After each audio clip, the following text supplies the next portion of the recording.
आगरा में महिलाओं की त्वरित सुनवाई और जन भावनाओं को ध्यान में रखते हुए राज्य महिला आयोग के अध्यक्ष बबीता चौहान ने आज आगरा के सर्किट हाउस में महिला जन सुनवाई की, जिसमें 75 से ज्यादा महिला अपनी अपनी समस्याएं लेकर के आज आगरा के सर्किट हाउस पहुंची थी, जहां पर उन्होंने अपने प्रार्थना पत्र महिला आयोग के सामने रखे।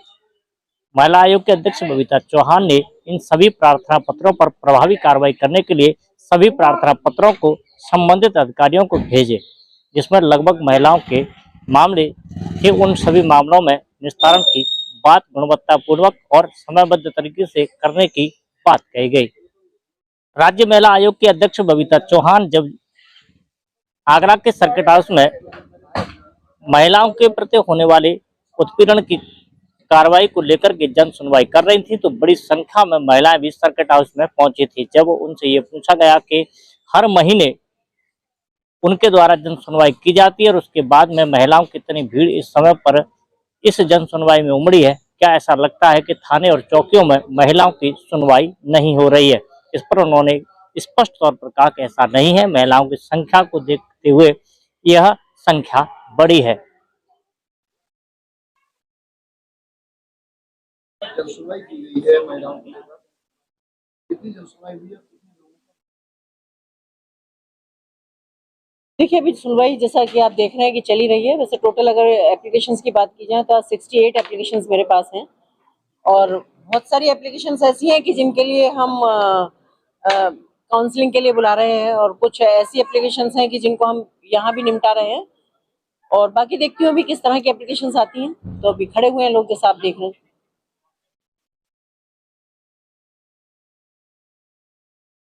अब आयोग के सामने महिलाओं से संबंधित हर तरह की समस्याएं हैं, तो वो आप ने जैसे देखा कि कुछ गुमशुदगी की भी हैं, कुछ घरेलू हिंसा की भी हैं, कुछ और चीजों से सभी क्षेत्र में जहाँ जहाँ महिलाएं हैं, तो आजकल ये तो कहा ही नहीं जा सकता कि किस में ज्यादा हैं। सारी जगह महिलाएं सक्रिय हैं, तो सारी जगह से एप्लीकेशंस भी और सब परेशानियां भी हैं।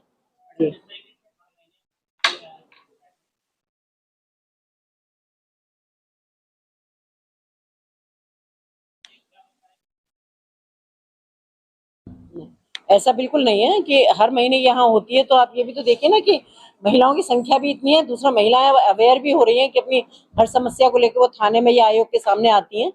तो जो भी हमारे, मैं तो अपनी कह सकती हूँ कि जो भी आयोग के थ्रू जितनी भी एप्लीकेशंस आती हैं, उनका भी अगर मैंने पिछली रिपोर्ट की भी बात करूँ, जो पिछली रिपोर्ट मैंने यहाँ देखी उनमें 100% निस्तारण है।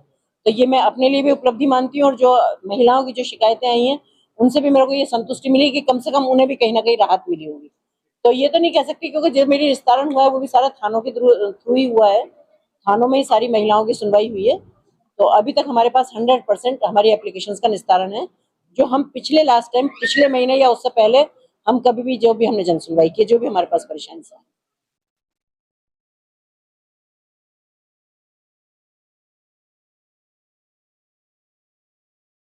ऐसे कथावाचक कहना चाहिए, संतों को नहीं है कि जब व्यासपीठ पर बैठकर अगर इस तरह की भाषा का उपयोग करते हैं तो मुझे लगता है कि इससे ज्यादा दुर्भाग्यपूर्ण कुछ नहीं है। मैं कहना चाहूंगी कि महिला कोई भी है, और अभी भी कह रही हूँ, चाहे वो कोई भी व्यासपीठ पर बैठे हुए हैं, चाहे वो कोई मौलाना है, चाहे जो भी है, कि उन्होंने भी एक जन्म एक महिला की कोख से लिया है। और जिन महिलाओं के बारे में वो टिप्पणी करते हैं, वो भी पहले किसी की बेटी थी, फिर किसी की पत्नी बनी और फिर इन जैसे लोगों की माँ बनी। तो अगर महिलाओं के बारे में कोई भी अपशब्द बोला जाता है, मैं उसकी घोर निंदा करती हूँ। क्या नाम है आपका? मेरा नाम सताक्षी अग्रवाल है। मेरे पति खत्म हो गए हैं। मेरे ससुराल वालों ने मुझे बहुत तंग किया हुआ है, झूठे झूठे आरोप लगा रहे हैं मुझ पे, मेरी बच्ची छीनने की कोशिश कर रहे हैं, बहुत ज्यादा तंग कर रखा है मुझे मेरे ससुराल वालों ने। आज आपने आयोग के सामने बात करके क्या? मुझे पूरा भरोसा है मैम, मेरी प्रॉब्लम का सॉल्यूशन कुछ ना कुछ निकालेंगी जरूर। ये रकाबगंज थाने से करी थी मैंने एफआईआर, लेकिन उन लोगों ने भी वहां से पैसे खिला के एफआईआर करी है, कोर्ट से झूठी एफआईआर मेरे खिलाफ कर दी। मुझे बहुत तंग किया हुआ है इन लोगों ने, मेरे ससुराल वालों में। मुझे कुछ नहीं दिया, मेरे को घर से निकाल दिया, मेरा सारा स्त्री धन वगैरह सब इनके पास है। शर्मा, आज मैं समझ रहा हूँ मेरी छोटी बहन मोहिनी शर्मा, उसने सुसाइड कर लिया 23 तारीख को। उसकी मैंने अपनी बहन की सुसाइड के करने के बाद मैंने उसकी कार्रवाई थाने सिकंदरा में लिखवाई थी, कोई कार्रवाई नहीं की जा रही है।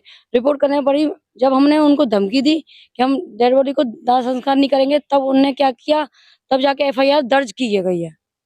दर्ज करने के बावजूद भी उनने कोई एक्शन नहीं लिया है, थाना ने ना अरेस्ट किया।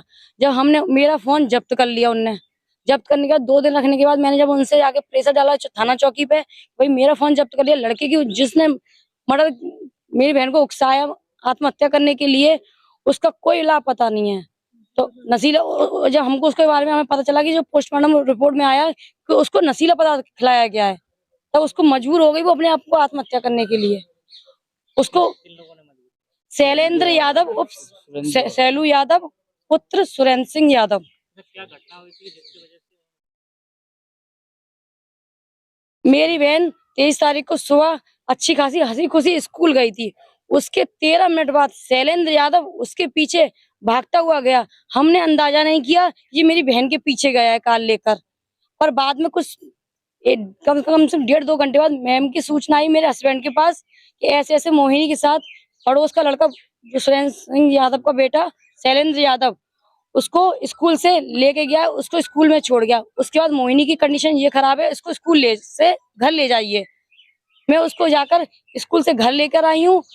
बातचीत करी मैंने, क्या कौन ले गया कैसे हुआ सब उसने बताई। उसको धमकाया, ब्लैकमेल किया है, शारीरिक संबंध बनाने की कोशिश की है, उससे जबरदस्ती किया, किसी खाली मकान पे ले जाने के लिए भी प्रेशर डाला है। उससे कुछ कहा सुनी हाथापाई भी हुई। उसने कहा मुझे स्कूल छोड़ दो, फिर उसको स्कूल में छोड़ के पता नहीं कहाँ छोड़ा है, रोड पे छोड़ा है, बाहर छोड़ा है, ये पता नहीं है। आज उन्हें क्या भरोसा दिया? अभी उन्होंने कहा उन्हें सिकंदरा थाने से उनको बुलवाया गया है, अभी कोई आया नहीं है।